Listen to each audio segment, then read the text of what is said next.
kind of simple topic, but a complicated talk. So I'm going to weave in and out of my main topic and have a lot of tangents and a lot of context.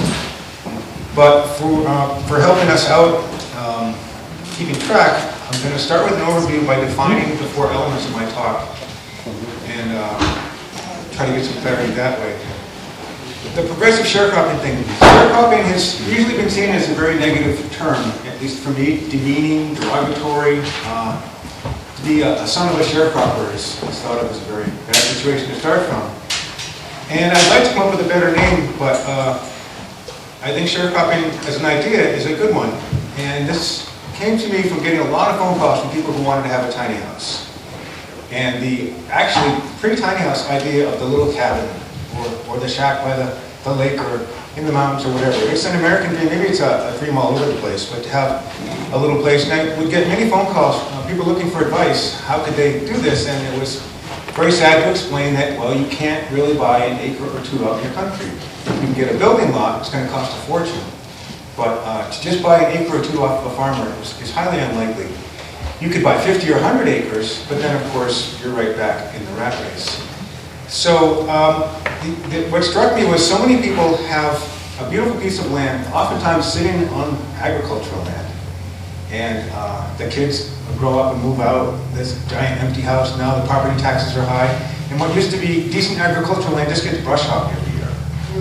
So that is what motivated me to think about progressive sharecropping. Also, the work of John Jevons and University of Santa Cruz Agroecology Program, the notion that you can have a farming situation on a very small piece of land. So we have a situation not how many acres per farmer, but how many farmers per acre as a possibility. So we have a law in Vermont called Act 250, which was to prevent all the out-of-staters from moving in and creating nightmares on our landscape. So part of Act 250 was if you're going to break a piece of land up, if you do 10 acres or more per lot, you don't have to go through Act 250. So 100 acres, make 10 lots, no Act 250. Otherwise, it's a 6-month process. It takes a stack of legal documents, and the state has you. Basically, you have to stick to your Act 250 plan. So what's happened is, all over the state, we have 10.1 acre lots, where people put their inappropriate house out-of-state dream into the Vermont farmland. So progressive sharecropping to me is a mutualistic situation, not a punishment thing or keeping people down. It's that people who have beautiful land, in agriculture or not, may find a way to share with people who have that dream to be able to be self-sufficient or to get away from the rat race. And by a tiny house, I guess I don't have to tell this crowd very much about that. I'm a big fan of Lester Walker's book, as was mentioned before, Tiny, Tiny Houses. And it was like 20 years before the tiny house craze really got going. Generally, I think of a tiny house as less than 300 square feet. And in my town, the permit process is it's either a dwelling or a detached shed. That's it. There's no other choices. So naturally, we drift over to the detached shed side of things. But I generally start houses for people. I don't finish them. And I'll explain that whole process in a minute. But almost all the time, my house is built on cinder blocks, not on sonotubes. And I have a discussion with the customer. And the number one thing is wind. You know, so if you built a tall house on a hill with no protection, what would happen in an 80 or 100 mile an hour wind? Sonotubes can be expensive. It's not so much the cylinder. Does everybody know what a sonotube is? Okay. Well, quickly, it's a wax cylinder, a cardboard wax cylinder that you would put in the ground to go below frost grade to avoid having a full foundation so that when the frost does come, your house won't heave. If you only put your sonotube, say, 3 feet down in Vermont, it's a waste of money and time because it's going to heave. So it's to get below frost grade.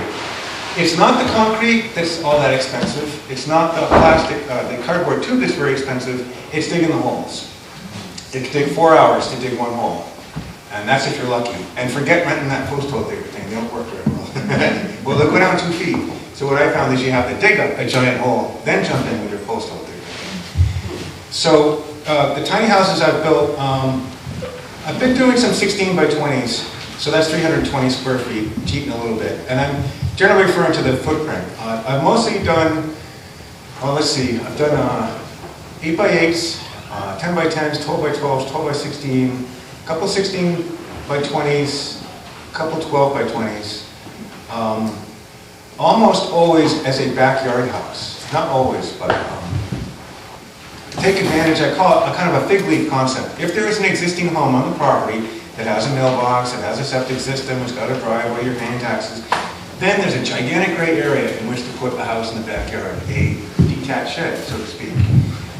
So I won't carry on about the definition of a tiny house for your sake, but I'm going to jump on to the gardener idea. And a quick overview of the gardener. The idea came from the pioneers. Pioneers are a bunch of social justice, ecological restoration people who have meetings and give each other awards a lot.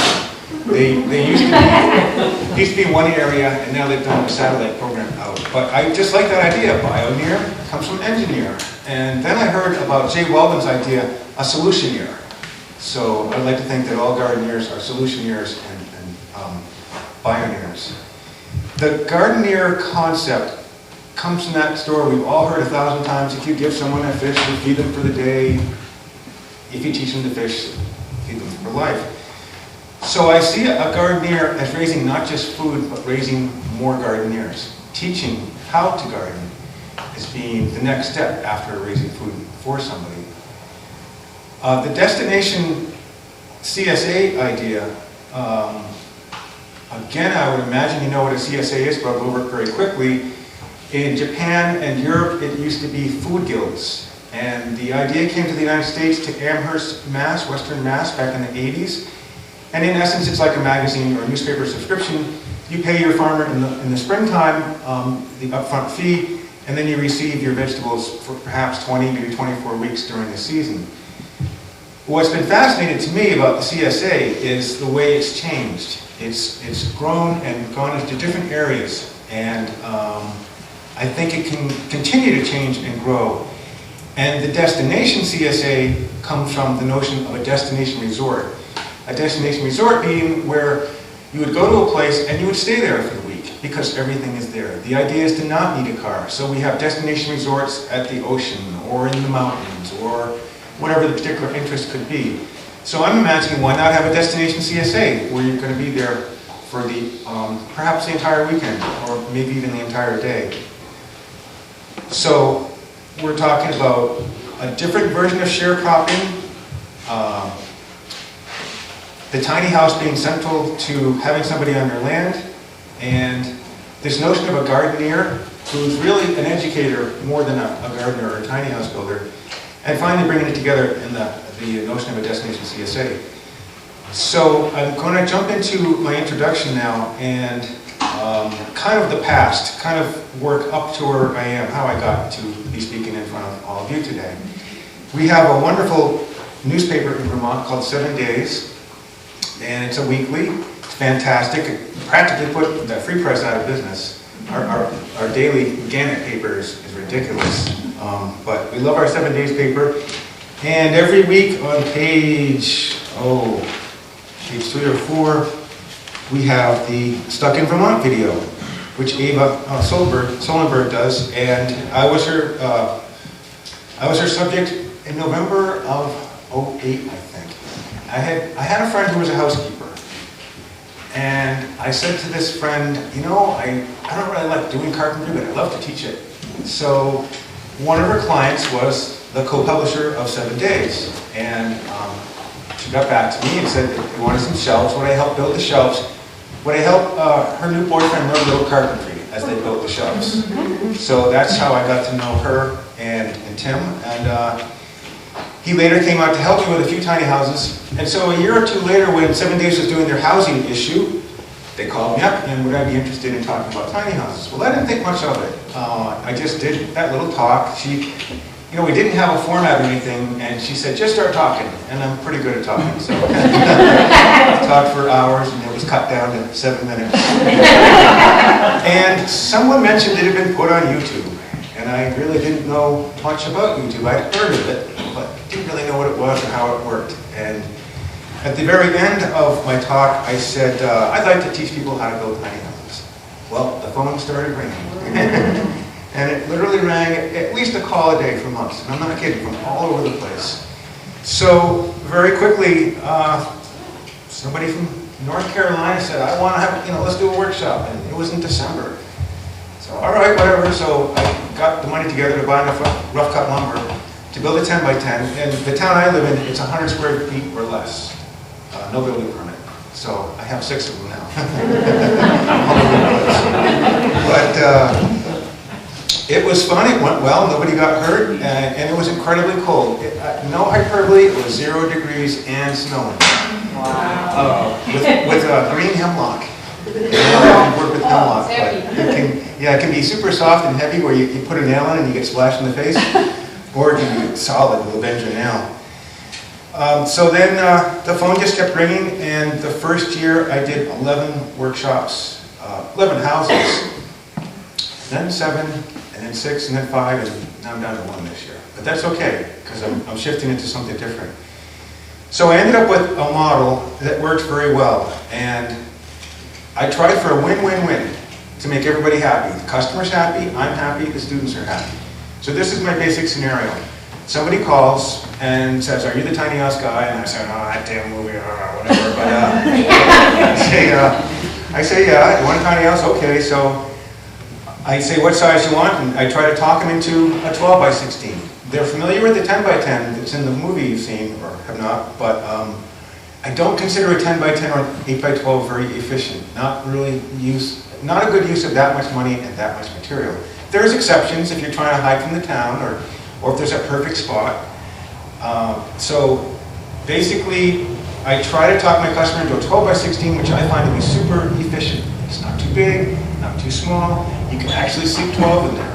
You can have 4 beds up top and 4 bunk beds down below. I haven't tried that yet, but a 12 by 16 comes out to around $2,500 for all the plywood and all the lumber. And the metal roofing, which is generally what I do with my customer. So my customer wants a house, we figure out the size, and then I go through the little flow chart. Do you want this? Do you want that? Do you want this? Do you want that? And then we call it in, and we get a price of that amount of lumber. And I list on my website, which is kind of an anemic, minuscule, much neglected website. But so I list there, I put an ad in 7 days, and then I encourage my customer to advertise as much as they can. So here's the system I use. If you want a house, I will prepare for 2 days ahead of time, and then I'll run the workshop Saturday and Sunday for free. 16 hours, no charge, getting ready, 16 hours during the workshop. In exchange, I need at least 4 students paying me $250 for the weekend workshop. If we get more than 4 people, great. More work will get done, and I'll make more. If we don't get 4 people, the customer has to make up the difference. Only 3 people sign up, the customer owes 1. Only 2 people sign up, and so forth. So it's to the customer's advantage to get more people, and to my advantage to have more people. More gets done, we have more fun. So that's my system. Usually people encourage camping on the land. Sometimes they throw kind of a little party out of the whole deal. It can be a lot of fun at night, the bonfire and all this. And I've only had 2 minor accidents. I wouldn't even call them accidents, but I start out giving my little speech, and then I go over the safety thing, and then we jump right in.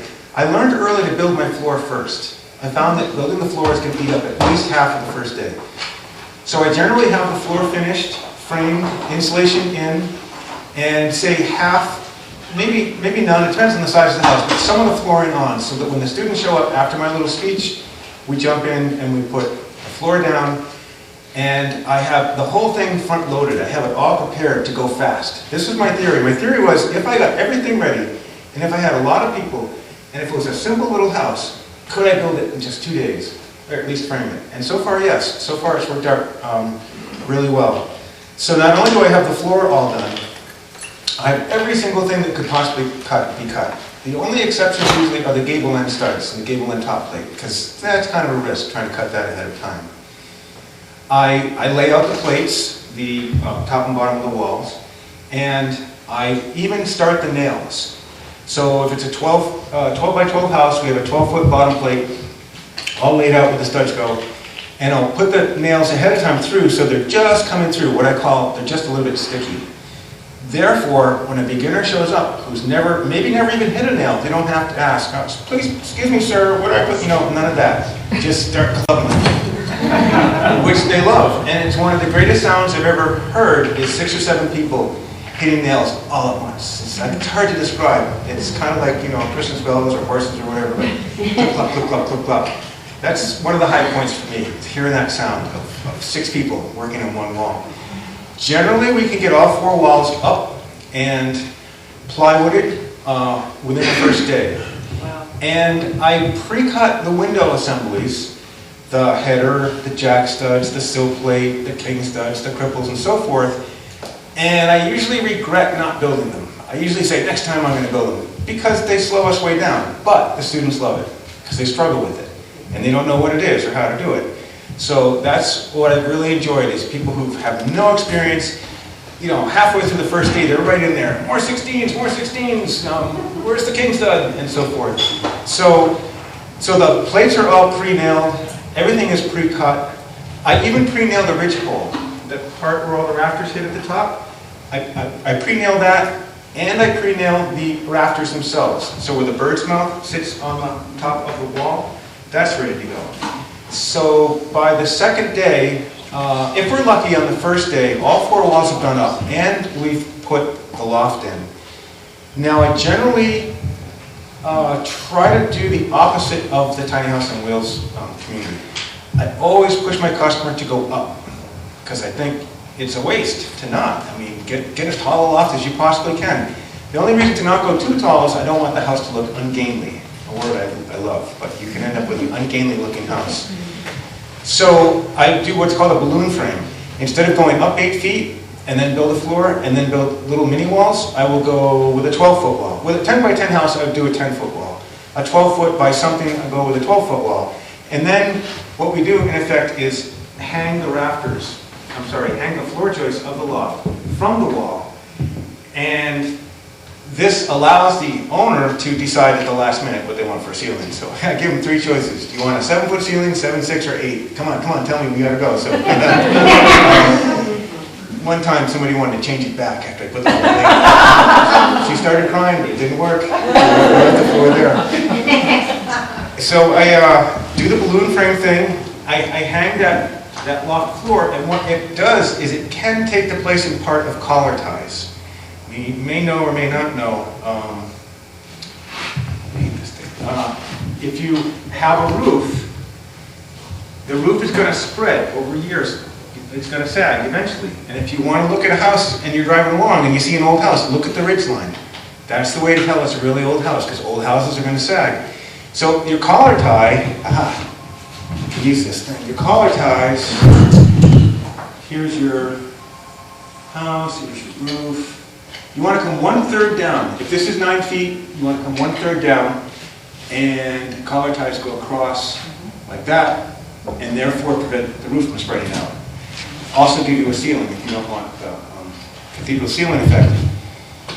So by putting the loft joists on that balloon frame wall, we've sort of taken the place of the collar tie. The roof is a lot less likely to push out because the loft floor is holding it. So by the end of the first day, I have all 4 walls up, plywood on, not all the way, because it's much more effective to get from above. And then we have those loft joists in, and I usually throw into the lumber list a bunch of 1/2-inch plywood, specifically to throw onto the loft during the workshop so we can get up there and work. It's not the finished floor, but you can be up there walking around 5 minutes after the last joist goes in.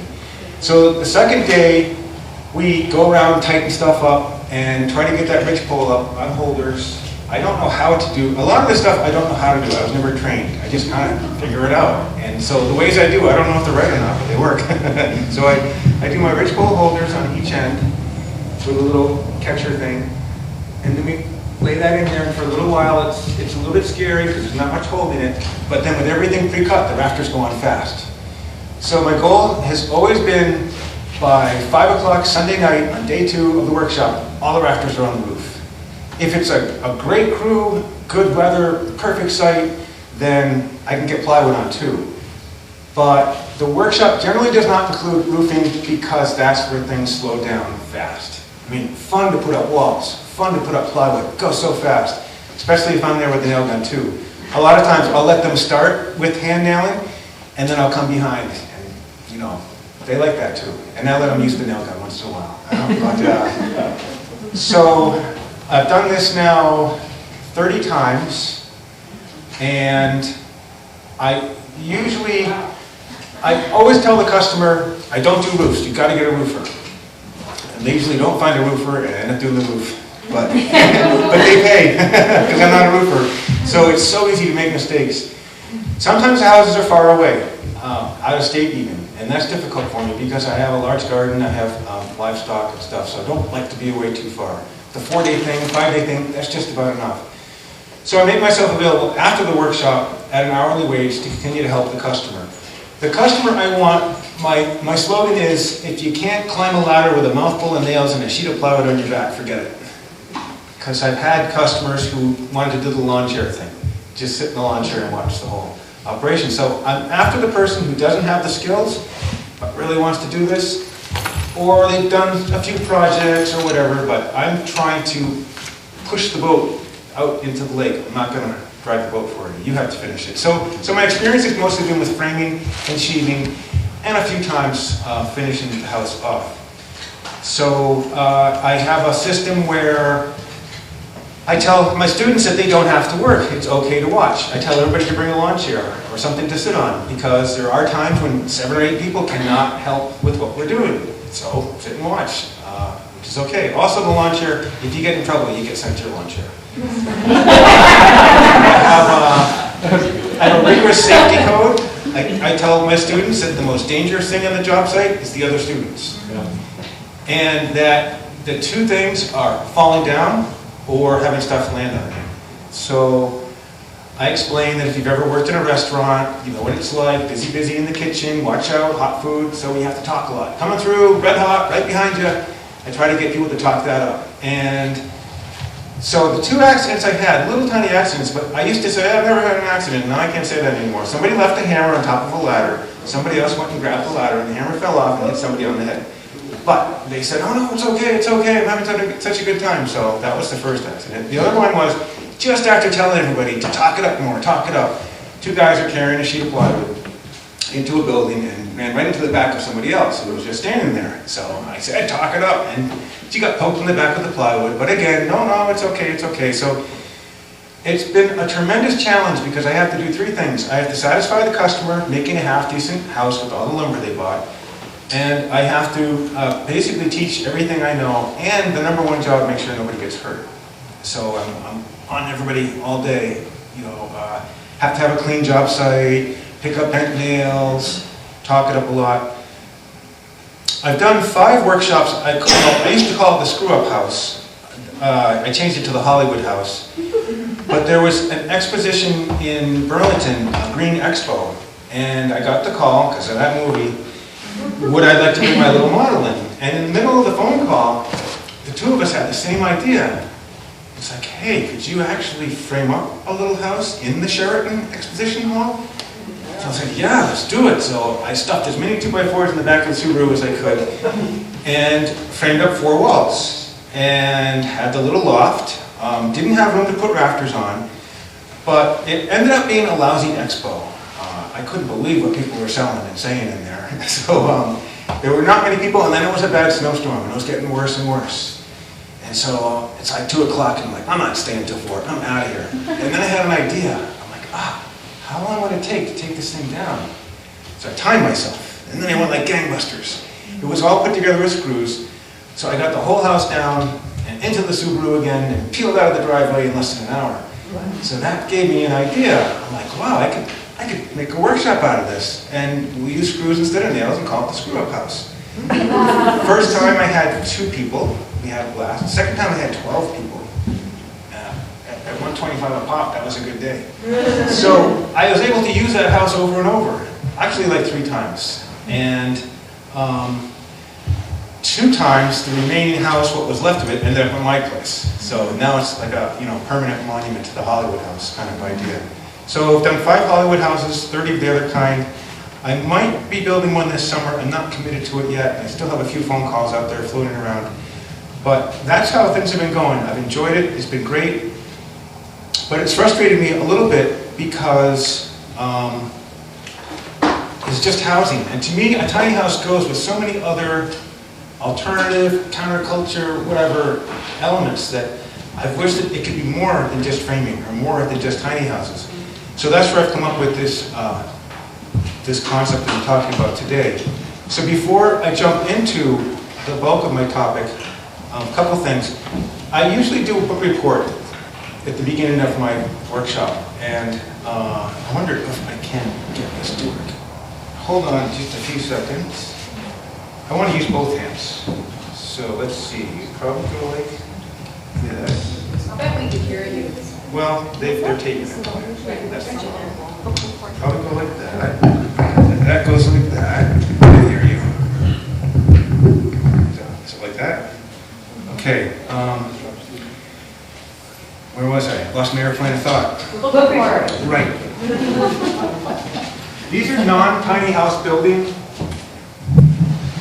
These are generally non-tiny house building books, peripheral context books, but I love them. I'm a book person. So one of my favorites I'll talk about later, How to Start Your Own Country. Fascinating little books. Some excellent ideas in here that are going to relate to my talk. You probably have heard of 12 by 12, the story of the woman in North Carolina. Again, not so much about tiny houses, but the whole context thing. I often start my workshop, kind of throw the audience off. They're all sitting there ready to go, and I say, welcome to my learning skills workshop. I hesitate, they look a little puzzled, they look around at each other. And I say, how clever of us to pick carpentry to teach learning skills. And how even more clever, why don't we just build a house to practice carpentry, to do our learning skills. So I'm a harsh critic of our educational system and a lifelong self-learner. And one of the books that literally changed my life is called Use Both Sides of Your Brain by Tony Buzan. This is an old book. He's all over the internet. He's had 20 more editions of this. But in essence, we doing reading and writing and arithmetic are exclusively in the left side of the brain. And you can break through that prison of linearity and get the right side of the brain more involved and be more creative, and so literally be using both sides of your brain. He also talks about memory. What's fascinating to me is no one teaches memory in school. Which, what? I mean, you know, you're in school and you want to remember things. What happens is memory is pigeonholed with just repetition. So of course, we want to do repetition. But memory can actually be really fun if you know the lessons of imagery, acronyms, there's all kinds of stuff. So anyways, a plug for Use Both Sides of Your Brain and the author Tony Buzan, Learn to Read Faster and everything else. So I try to make the workshop, I mean, what's the point of taking a workshop if you don't go home and you don't remember anything, or you didn't learn it very well? So I try to push that in this book. Don't know if you know that Michael Pollan has a tiny house book. Anybody read this one? It's actually fun because it's a fight between the highfalutin architect and the local good old boy. And great read. What's the name of it? Michael Pollan's A Place of My Own. And this guy's paid by the word. Yeah, you know, it could have been a 3-chapter book, but it goes on and on. Does a good job. You must know about the Humanure Handbook? Yes. Okay, next. No, all right, nice. I used to be a fan of composting toilets, and I used the Farallon Institute model when I'm still pooping in it at home 30 years later, which is basically a concrete 2-chamber jobber. And you can put any kind of house or palace on the top you want. So we're talking $1,000 in cinder blocks and a 4-inch slab of rebar with, you know, 2 openings. And then I found out about this guy. And in essence, this is practically a scholarly text on bacteria and everything else. And the man is saying, just use a 5-gallon bucket. Put a toilet seat on top, and you can build whatever kind of fancy box you want. You can do hardwood, inlaid, you can just do plywood. So you've got a wooden box with a bucket in it and a toilet seat on top. Wow, why did I think of that? And then you need a dedicated compost pile. A dedicated compost pile means it's one specifically for putting your business in that pile. And as he explains in great detail, you can have a hot pile or a slow pile. Your hot pile is going to zoom up to 160, 170 degrees, and it's going to cook in 6 weeks. Your slow pile just sits there. That's a slacker pile. The slacker pile is if you're not really that involved or dedicated. It takes 6 months. So fantastic. Great cartoons, history, science. Can't recommend it enough. And he has a strong website presence. You said the name again? Humanure Handbook. And it's by Joseph, I think, Jenkins. It's free online too. Yeah. What's the second word, the human, or third word? Humanure Handbook. So if you take manure and human and put them together, you've got Humanure Handbook. Thank you. Is the sound coming out okay in the back with the microphone like this? Okay, great. William McCord wrote Voyages to Utopia, which was a little premature. He wrote it in the early 60s, but he was a highfalutin professor with lots of publications, so it wasn't just like his, final exam project. He studied communities and communes. It's, like I said, it missed most of the 60s, a lot of insights, but I can usually find pretty quick. I'm not going to look for it now, but as a learning skills trick, the best books, the whole book is in the title. Right there. If you've read the book and then you remember the title, you've got it, in essence. The next best level is, the best books will have a section where the author will say, this is the whole book in one sentence. Find that sentence. If you can find that, you've got the whole book. So I present this book not to read it, but page 324 or something, he says, most communities have failed because they do not address 4 strong human needs that are there forever. And the acronym is MACA, M-A-C-A. And the 4 things that you have to remember if you're trying to make your ideal society are metaphysics, autonomy, curiosity, and adventure. Communes typically don't want you dabbling in metaphysics because they typically have one and they want you to believe it. The leader wants you to believe their dogma, and that's why it's a community. So metaphysics are not too popular necessarily in a community. Autonomy, once again, the whole idea of a commune is to share and to be together, so you don't necessarily want your people off. Adventure also is not usually associated with communes because, well, I won't get too deep into it, but I just love that idea of curiosity, adventure, metaphysics, and autonomy. 2 of which tiny houses can address, the adventure part and the autonomy part. Next book, almost done with the book thing. Radical Simplicity. Anybody hear of this one? Okay, Jimmy Merkel wrote it, and he's a fantastic gentleman who's combined the ecological footprint movement, how much damage or impact you're having on the planet, combined with the Your Money or Your Life project, which says these people have their book and their video, and they say basically track every penny you spend for 3 months. And then you'll kind of look at the end of 3 months and go, oh my God. You see how much money you're spending on things you don't need to, etc. And then Jimmy Merkel has his How do you spell Merkel? M-E-R-K-E-L. A tiny bit impractical. His idea is to live on less than $5,000 a year, but he doesn't quite tell you how to get to that point. I think the idea is to put a couple $100,000 in the bank and then live on it. Kind of not being fair to you. When I met Mr. Merkel, he said my ideas were 100 years too far ahead. That was about 10 years ago. So, our speaker this afternoon, Gwendolyn Hoffman, Creating Wealth. And Gwendolyn is a wonderful person, a hero of mine. She's created an intentional community in Cabot, Vermont, which she's going to tell you all about this afternoon. I started a 12 by 16 tiny house for her, workshop style. And last year, they called me back to build the community bathhouse, which again was done workshop style. But Gwendolyn is our local, well, she lives locally, but she's a global expert on alternative currencies, and is heavily involved in time baths and other things in Vermont. Actually, she goes all over the world giving speeches, but have to put a shout out for Gwendolyn. The old way of seeing. Before the 1830s, when the Bessemer process allowed for mass production of steel, architects knew the classic forms and lines to build stuff. So it looked nice. Now, I'm not a PowerPoint guy. If I was a PowerPoint guy, I'd be showing you slide after slide of horrible, ugly, modern houses that we all grew up in, or our parents built or whatever, as opposed to colonial and otherwise stuff that looks nice. It just looks right because things have been done according to classic geometry. So he goes into the golden section and other things. He compares a maple tree to Audrey Hepburn's face, showing that they both have this characteristic proportionality that is more appealing. Now, none of my customers have ever used it. It's always 11:30 on the first day, and like, where are we putting the windows? Where are we putting the windows? I don't know. How about right there? Okay, so I get to be involved with a tiny house that was carefully thought out with all the lines being just right. Finally, Lester Walker's Tiny Houses, which, like Deke said, is the book. There's 40 houses in here. Each one has a little history, a picture, and some material. So I'm not that up on all the tiny house books that are going out there now, but I like this one a lot.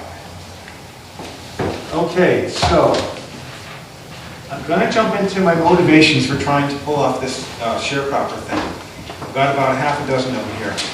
And then when I'm done with my motivations, we'll jump into the topic itself. First of all, we're in an era of tremendous change. I mean, we have been forever. Things going faster and faster. But it was not too long ago that the world was very different. I picked the date 1880, before electricity, before the radio, before the automobile. And what was happening up until 1880 is 9 out of 10 people were homesteaders. Everybody had a horse, a couple of chickens, a pig in the backyard. If you wanted water, you had to go in the backyard and go like this, bring back the basin and stuff. There was no insulation. How did people live with no insulation? Well, they huddled around the kitchen, and they had various ways of sleeping. So here we are now, 130 years after 1880. The point being, by the time 1880, people had it down. They knew how to can, they knew how to split wood, they worked well with cook stoves. I mean, all that stuff that we were fascinated by in the 60s and 70s was what everybody did. It was just common sense. So let's say you were helping out the young couple and go buy what you need for your new homestead in 1880. They pick out an axe, they pick out a basin, they pick out this or that. Well, imagine if it was 2013, and you decided, well, I'm going to go homesteading. I got my 5 acres, or I got my 50 acres. Look at the advantages. We have a knowledge of soil chemistry they did. We have a knowledge of personal, vitamins. They didn't know what vitamins were. We have had a revolution in small-scale farming. So there's all kinds of farming implements. There's remade to protect your crops. There's hoop houses. A rototiller. Think of how much of an advantage a rototiller is in these modern days. So my point being, thanks to the 60s and 70s, Helen and Scott Nearing, Mother Earth News, basic, explosion. Even if it was a minor subcult in our culture, you kind of can't miss now. I mean, if you want to get out there and grow some food and raise some animals. Plus the internet. I hate to mention the internet, but that too. So I'm excited about how much is out there available if you want to try to raise a lot or all of your food. I've been pretending to be a homesteader for almost 30 years in northern Vermont, and I've got a composting toilet I use. I've heated with wood for all these years, cut my own. I've always had a big garden. I've raised livestock, done the permaculture thing a little bit. My daughter went to a Waldorf school, so I've kind of been through all of that stuff. If I can do it, you can do it. You're looking at one of the laziest people in the world. If there was a laziness undisciplined contest, I'd be right up there at the top finishers. It's not that difficult, and I guess I'm a bit of an extremist, a bit of a radical, but I've discovered that you will not die if you don't have a shower every day. And I've discovered that, there's an experiment I've been doing. I've been trying to not heat my house and see what happens. I have a large, I live in a geodesic dome that is falling apart. It's way, way too big. I have 6 tiny houses around it on the property. But I got tired of sitting in front of the stove with all the heat going straight up. And I have a wood heated hot tub. So I decided, would I rather have the hot tub or the hot house? So I generally go for the hot tub and have the cool house. This is what I've discovered. It's fine to be in a house at 55 degrees. Put on a sweater, put on a hat. I just love walking past the stove going, nope, not getting down. Now, once it's into the high 40s and you can see your breath, that's about my limit. So then I'm like, all right. So then I light the fire and sit in front of it like this. But I have had experience in doing a lot of the stuff that I'm proposing that could be taken to the next step. Okay, moving right along. John Jevons, actually, Alan Chadwick studied gardening way back. And he studied the Rudolf Steiner method with the biodynamic stuff and the homeopathic composting and Mars has to be in the sun, the moon here and all that. And he also studied French intensive gardening. 100 years ago, there was a major environmental problem in every single city. Horse manure. Too much of it. Big problem. The finest minds couldn't figure out what to do with it. Well, the automobile was the solution. But before that happened, I mean, not much of a solution, but before that happened, the French intensive method was to get aged manure a foot deep and plant your garden in it. So what Alan Chadwick did was take biodynamic plus French intensive and make biointensive. So he took the good parts of each and left out the extreme stuff. And went to the University of Santa Cruz in California and started a program which still exists. It's called the Agroecology Program. It's a 6-month program. I think it's gotten way up there, $6,000 or $7,000 for 30 people, and basically you're learning to be a small-scale farmer, 5 acres or less. Yep. Where is it again? Santa Cruz, University of Santa Cruz, Agroecology Program, still going. They're in it right now. Now, out of that movement, which is fantastic, came what I call the Jesuit wing. And this is John Jevons. John Jevons moved up the coast to Willits, California, and started Ecology Action. So Santa Cruz is just trying to teach people how to be market gardeners. Jevons asked the question, how much land would it take to feed an adult for a whole year if we're in the third world? There's no hardware store. There's no garden hose because there's no pressurized water. There is no horse farm down the street to go get manure, let alone, even if there was, there's no pickup truck. So we're talking all over the third world, where a typical watering can is a number 10 metal can with holes punched in the bottom. You fill it up and then run over it. And so this is Jevons, what he's looking at is how much land would it take to raise enough food for a whole year? And his answer, if you're a really good farmer on excellent soil, is going to be either side of 1/8 of an acre. And Jevons is very particular. He not only wants you to be a gardener, he wants you to grow your own compost. So he will assign up to 1/4 or more of the garden specifically to crops to grow, just to cut them down, just to throw them into the compost. So comfrey is one, because comfrey grows like crazy. Sunflowers. Sunflowers are good because they give you a lot of carbon. You have to have a carbon-nitrogen ratio. And so you could have plenty of nitrogen, but not enough carbon. So growing a lot of sunflowers, he would do so specifically to get that carbon into the compost pile. He also assigned some of the garden to saving seed. What's his name? John Jevons, Ecology Action of the Mid-Peninsula. He wrote the book, How to Grow More Vegetables Than You Ever Thought Possible on Less Land Than You Can Imagine. He's had a teaching program in Kenya, in Chiapas, Mexico, and in Russia. And he's just driven. He won't train you unless you're going to train others. At least that's how it was. He very much has movement. He did an interview for Google, a Google talk about 2 years ago. And his other big thing is topsoil. That it takes so long to grow an inch of topsoil, so how can you build topsoil up artificially? Well, anyways, Jevons has sparked, amongst many people, myself included, the notion of a mini farm. Not how many acres per farmer, but how many farmers per acre. So the interesting thing about Jevons' method is, like all good farmers, he uses beds. You don't walk in the bed. It's the first way to spot a beginner. When they come to visit your garden, they'll walk right through your bed. So there's the pathway, that's the bed. Now, if you take Jevons' advice and use 100-square-foot beds, it's great because now you can calculate fertilizer, you can calculate water use, you can calculate your yields easily. The other thing with 100-square-foot beds is that if you take an acre, 43,560 feet, is it? If you had no pathways, you would have 435 garden beds per acre. If you do an 18-inch pathway, which is what I like, then you get 320 beds per acre, or 160 per half, 80 per quarter, 40 beds for 1/8 of an acre. So now you can start to think, and calculate and wonder just how small could you get with a piece of property. So I'll get back to John Jevons again a little later on. Anybody ever heard of the Rainbow Gathering? Way back? All right. Oh, my people, great. Hey, how are you guys?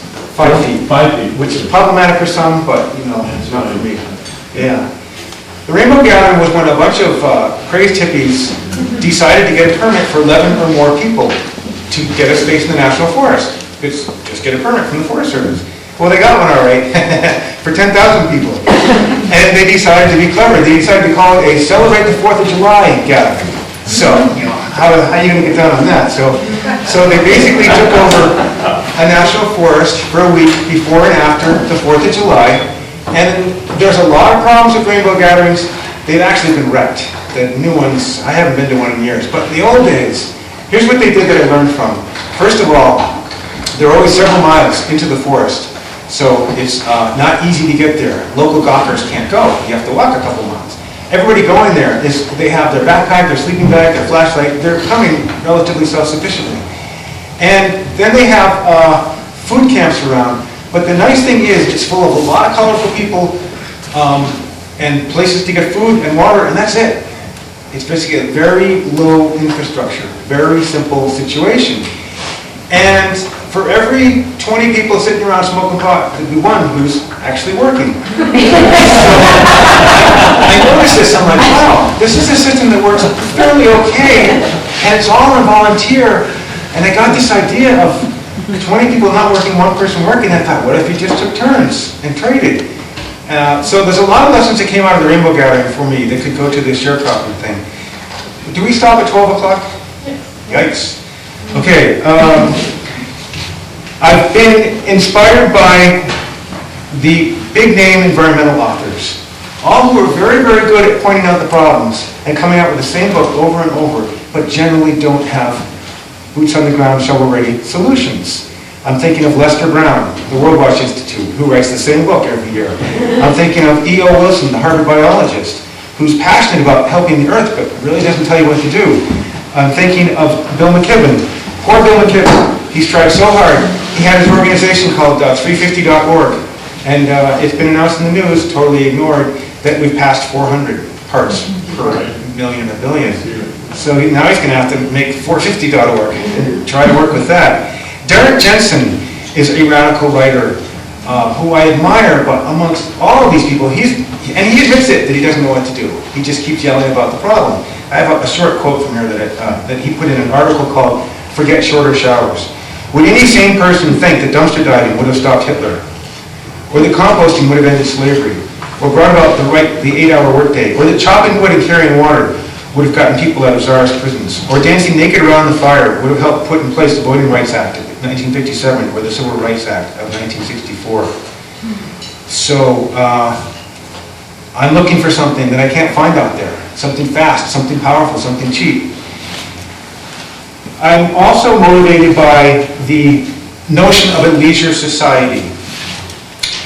And I'm going to go through this quickly. I was afraid I wouldn't have enough material to fill up my time. Now I'm panicking because I've got 17 minutes. So I might be talking a little faster and skipping over stuff. We've all heard in the media the notion that, oh my God, 1 billion people are living on $1 a day. Or 2 billion people are living on $2 a day. Isn't this terrible? Well, it is. And not only are they living on $2 a day, they're probably earning it in an extremely dangerous, toxic situation. And they're highly likely to get robbed on the way home after making it $2 a day. So this idea of the poor, we've got to help them in all this. The first thing I thought of is, wow, somebody's living on $1 a day. What would happen if they had $5 a day? I mean, just imagine, which to us is nothing. Pay that for coffee. And then I thought about Americans. And I realized, what about $100 a day? And I had this image of the average American consumer waking up, first thing before they go to the bathroom, open the window, throw a $100 bill out the window every day. So if you did that, that would be $36,500 a year, which comes out to about $17 an hour for one person. Or it could be 2 people, it could be a couple, each making minimum wage. So this idea of $100 a day in order to live, you know, lower middle class or whatever, working, however you want to put it, So I'm thinking, third worlders, $1 a day. Americans, $100 a day. And I began to wonder, I wonder if you could live on 10 bucks a day in the United States. And part of my inspiration was, I have a son-in-law who's a fanatical rock climber, and what I've discovered is the rock climbing community, that's all they want to do. Give them a tent, a sleeping bag, and a box of candy bars, they're good to go. And then I realized it's the same thing, the surf bum. What's a surf bum? Somebody who somehow is able to surf all day, doesn't have a job. So you can look around at the radical environmentalists out there who can live on nothing. You can learn, get to know some homeless people and realize, wow, these people, you know, they don't like it, but they're able to get by on pocket change or a little bit. So I wondered about wealthy people. Let's go to the $1,000 a day. The $1,000 a day would be leisure society. Do whatever you want. What do? They travel, they go horseback riding, they sit for portraits, they have affairs, they throw big parties, they landscape again. So I'm thinking, I'd like to just work a couple hours a day and then take the rest of the day off having fun. And there are so many things you can do that don't cost too much money. So I'm going to get into this in the last 5 minutes, but I'm excited about the idea that with all our modern conveniences, if you had a nice place to stay, you don't need much money. Assuming somebody's paying the property tax, assuming somebody already owns the land, you've heard of couch surfing. So I'm thinking about the couch surfers, I'm thinking about the extreme environmental sports people, the homeless people, and this $1 a day thing. Okay, one more inspiration thing that's behind this idea I'm working on. We've all heard of David and Goliath stories. The little guy somehow beats the big guy against all odds. So I used to collect these for a talk I had before, and there are some wonderful David and Goliath stories. There's Chairman Mao versus Chiang Kai-shek in the Long Walk. They outmarched Chiang Kai-shek's trucks. They held the record 80 miles in one day for marching as an army. There's Pizarro, who devastated the Incas. Cortez devastated the Aztecs. Now, I'm not agreeing with what they did, but it's amazing that this little tiny organization just changed everything. Castro versus Batista. Simon Bolívar versus the Spanish crown in South America. Ethan Allen versus the Yorkers. We'd be speaking British instead of English if it wasn't for Ethan Allen. Captured Fort Ticonderoga and held the Yorkers. New York was going to send cannon and troops to kick the Vermonters out of what was called the New Hampshire grants. So I've looked at these various movements, these David and Goliath stories, and said, oh, we can learn a little bit from that one. Oh, we can learn from that one. So here's two of my favorites. The first one is embryology. Everybody here was one cell big for about half an hour. And when you were born, you were about 1 trillion cells big. How'd you do that? Pretty clever of you. Well, here's how you do it. The power of doubling. So watch this. I'm going to show you how fast things double. We'll start with 1, 2, 4, 8, 16, 32, 64, 128, 256, 512, 1,024. We've gone from 1 to 1,000 in 10 doublings. Correspondingly, from 1,000 to 1,000,000 in 10 more. So each 10 doublings, you jump a magnitude. You go from 1,000 to 1,000,000 to 1,000,000,000 to 1,000,000,000,000. So if you wanted a billion of something, it would take 30 doublings. So that's what makes me think of this agroecology program, is if you could learn in 6 months something well enough to turn around and teach it, then you could double, and that person could double, and so forth. Why start with 1? If you want to go to let's say 8 billion, if you start with 1, that's going to take 10 years to get to 1,000. You could start with 1,000. Now you just chop 10 years off. You could start with 1,000,000 people doing something. Now you just chop 20 years off. So the power of doubling, the power of embryology, I thought that's an idea to work with, as to how to make something grow really fast. The other inspiration from David and Goliath stories that relate to what I'm talking about today is the Underground Railroad of the Civil War era. In the 1830s, the African slaves on southern plantations were in a bad way. Very, very few could buy their freedom if their master let them, but that was almost unheard of. Likewise, there were military attempts to escape, but even with John Brown's help at Harper's Ferry Arsenal, the military means were not going to happen. The political means were out of the question. Slaves could not run for office, nor could they vote. But there was a fourth way, north, escaping, and what became known as the Underground Railroad of the Civil War. It's estimated that some 30,000 slaves got away out of 3 million. Now that works out to 3 slaves a day for 30 years. It also works out to 1 out of 100. But what's interesting is, when the one slave got away, the 99 knew about it. They would sing a song in the fields called "Follow the Drinking Gourd." And the slave master thought, oh, they're just singing some silly gospel song. And the slaves were telling each other the code to get to Canada, because in an era of no flashlights, no streetlights, no headlights, if you could find the Big Dipper, that would point to the Star Polaris. And that way, at nighttime, maybe you could get to the Ohio River and then all the way to Canada. So I began to think, we're kind of like slaves. We're sort of slaves in this consumer capitalism thing. I wonder if we could get out. And if we could, where would we go? The Canadians won't have us anymore, so. Something to take away from the Underground Railroad idea, they had an organization, they had a system. There was the passenger who was the runaway. There was the conductor, somebody who had already run away. There was the station master, the person who had a hiding place. So that's the first thing, is they had an organization. And the abolitionists were not charging money. They were not looking for favors. They were trying to do a good deed. They were trying to help fellow human beings out. The second thing about the Underground Railroad to take away from this is the idea that you help me, now you have to help somebody else later. Harriet Tubman went back 19 times, it is said. And there's a great book by John Parker called His Promised Land. And he claims to have gotten 400 slaves out and had tremendous adventures doing so. So I'm drawing from these different David and Goliath stories, wondering how we can get to that leisure society for everybody.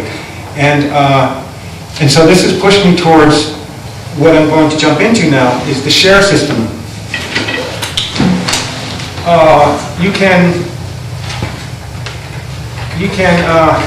Well, 2 guys are at a party arguing, and one says, you got to work from within the system, man, it's the only way.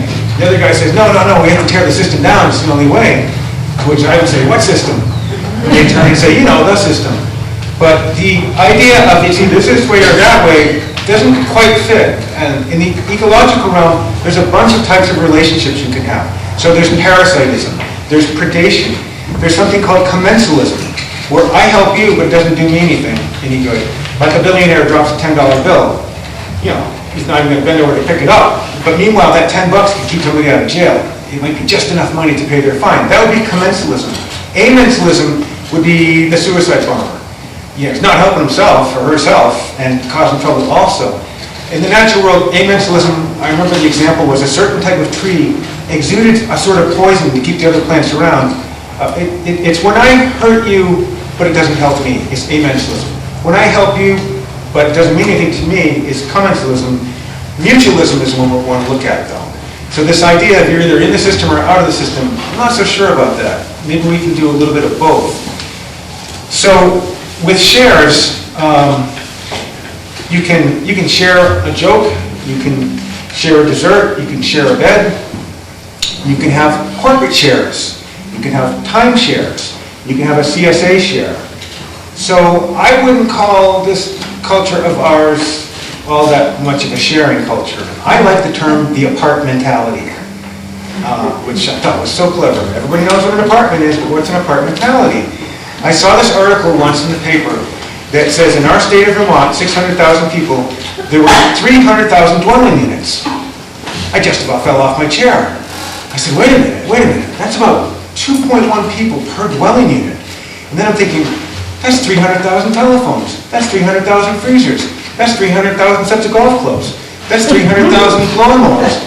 And I'm just having this image of like another unit, beep, another unit, beep, another unit. Imagine if everybody had to put all their utilities out in the front lawn, in some suburban neighborhood. It would look ridiculous. It'd be TV, fridge, washer. So I thought, that's interesting that we don't share that much. We're very much a culture of mine, don't touch my stuff. And we're really lonely. Yes, we have that apartmentality. Yeah. So I'm looking at the CSA and wondering, can this be expanded? I'm going to come back to shares, but I just wanted to mention, you can share the risk, share the work, and thereby share the wealth. And the Santa Cruz program about sharing, something I got to experience in a different situation, You take turns, you rotate the serve.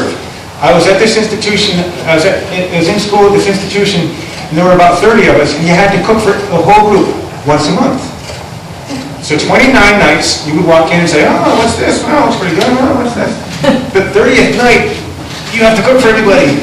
But it's super, super efficient. You can make it even more efficient by having the person be the helper the night before. So the night before, I'm there to help the person who has to feed 30 people. Then the next day, I have to feed 30 people, but I get help. So, and you're there the night before to see how it's going to happen. So when I say shares, I mean an expanded version of shares. Let me jump into the gardener concept. As I mentioned before, I want a gardener. I have 10 acres. I would like to share my property with somebody who can help me out. But I'm tired of broken tools. I'm tired of the collection of beer cans. I'm tired of all the problems that can happen with having somebody on your land. So I figured, like, well, what if you could train them? What if you could actually have a school to teach somebody how to be helpful to live on your land? And I came up with 4 things they could do. They can do forestry, carpentry, landscaping, and gardening, which is what I would want on my property. And you could have grades, and so I thought of a graded system. So let's say for firewood, a first grader, they can make brush piles and they can stack wood. A second grader can do all that, and they can also split wood all day long. A third grader can make piles and stack wood and split wood, and they can run a saw. A fourth grader can run a whole forest. Run skidders and horses and everything else like that. First grader in carpentry, what can a first grader do? Well, they can pull nails out, okay, or they can stack lumber, or maybe they can pull layout. So it would be great if your gardener came rated, that, oh, you're a fourth grader all the way across, wow, I'll give you a big tiny house, or something like that. The gardener on your property, a lesson I've learned, is the more completely separate they are from you, the better. And so I came up with an acronym to describe getting a person who's fairly self-sufficient. The acronym is FRESH, WET. Nice. And it stands for, basically, everything you would need. So we have food, rent, electric, septic, heat, water, healthcare, education, and travel. Now, we have a way of doing things in this country. It's generally corporately designed for consumers. It's mass-produced. It's generally toxic from cradle to grave in the process, and you end up throwing the thing away. It ends up in the dump anyways. But if you went to a new place, you need, where do I take a shower? Where do I get something to eat? So the idea of a gardener is they have a different situation for food than most of us do. They're at a different level of rent. I would say no more than $100 a month, if that. They deal with electricity differently. They deal with their septic differently. They're generally at a human scale. They're generally at a simpler situation. And I'm imagining a 100 by 100 mini farm that's essentially autonomous. That you've got everything. A way to think of this is the World War II movies. Maybe Humphrey Bogart is in there. And they've got the scientist. The scientist, they got to get him over enemy lines. They got to get him to the coast to get him to the sub. So they give the scientist, they give him a new hat, and they give him a fake mustache, and they tell him to limp. And they give him identity papers. He's now a shoemaker or something. So they've got to sneak him over the line. Well, that's what I see a gardener as. I see a gardener as somebody who slipped over the line, and now they have a sawdust toilet, and now they have 2 solar panels, and now they have a really nice bicycle, and they have a big garden, and so forth. So with all the categories that most of us are paying way too much money for some rotten product, some lousy product, the gardener has not only escaped, so to speak, but their job is to teach other people how to escape. That's what they do. They do have a garden, they might sell food, but their real product is bringing people in by the weekend and by the week-long period. So the gardener, I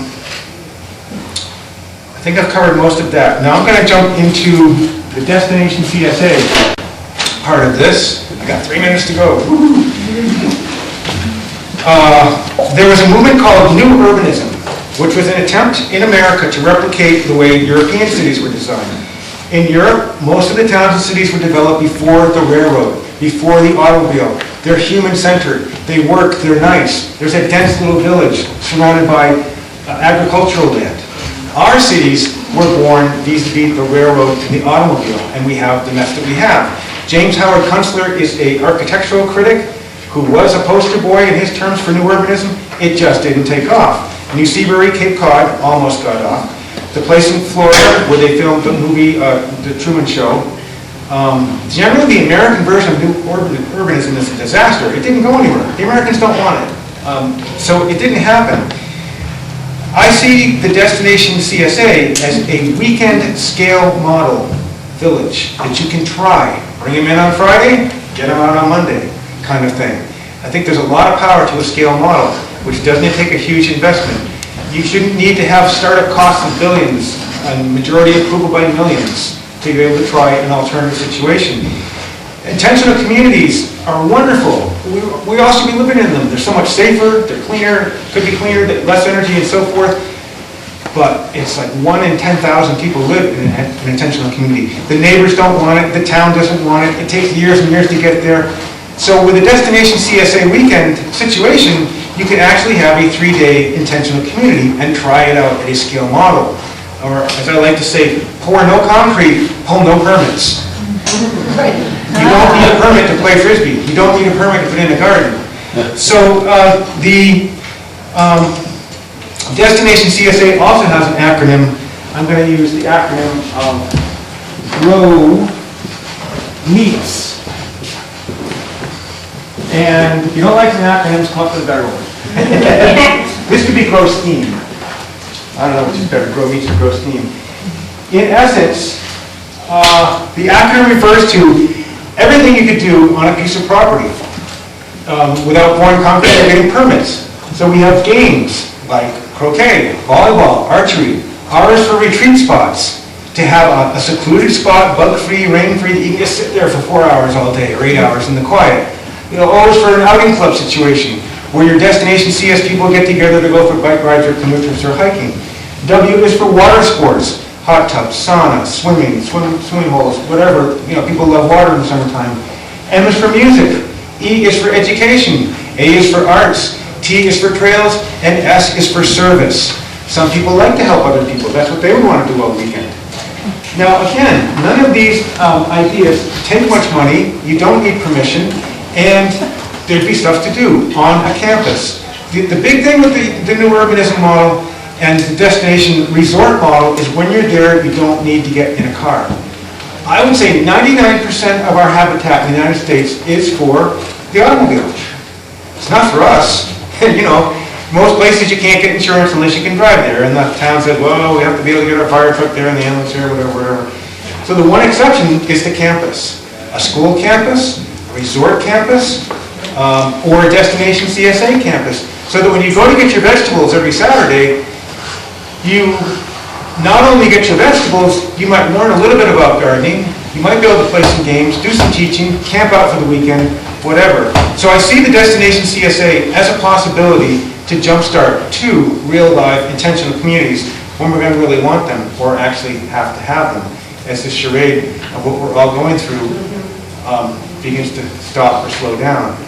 Well, speaking of stopping and slowing down, it's 2 minutes after 12. Is it possible I could eat up another 5 more minutes, or we have to get out of here? Yes. So, thank you. I covered most of what I wanted to say. I left out something that would take 5 minutes, and I'm going to just throw this out as kind of dressing on the salad, and then we can take a few questions. And again, I'll be here most of the day, so, corner me or whatever. 3 maps that fit on your hand. And I won't have the time to go into them to depth, so check it out later, whatever. The first map is from James Jacobs, and this is the historian who says that all systems for the last 6,000 years have had the same formula. There are elites. The elites use force to collect taxes. According to a code, they write in their court. That's it. And that's what we've got. Our codes are written in the Congress. How long can you work? How old do you have to be to work? What kind of insurance do you have to carry? What's minimum wage? How come we don't have a $13 or $14 an hour minimum wage in this country? Because mostly white, wealthy men in Congress write the tax codes, vis-a-vis the corporations that give them the pen and the paper and the handout. So there's James Jacobs' model, which I'm going to jump back to. We have the elites use force to collect taxes according to a code in their court. Now, a second model that relates to the first one also fits on your hand. This is called the fifth screen model, and this comes from futurists. Futurists used to be salivating over the notion of the fifth screen. It's coming any time now. So, the first screen was Hollywood, which is fantastic, unbelievable, everybody loved it. And then the second screen came along. The second screen was... Cell phone? No, television. Television. And I go, oh boy, this is great, but they both, you can use both. The third screen was, sat on your desk, was named after a piece of fruit. It was a computer. So we've gone from movies to television to the computer. The fourth screen was the cell phone. We now dial a number and we look at a screen. Now what the futurists were talking about, the fifth screen, was all of these coming together in one smartphone. So the smartphone has movies and TV and a computer and a phone in it. So kind of like your hand, the four join to become together, the fifth.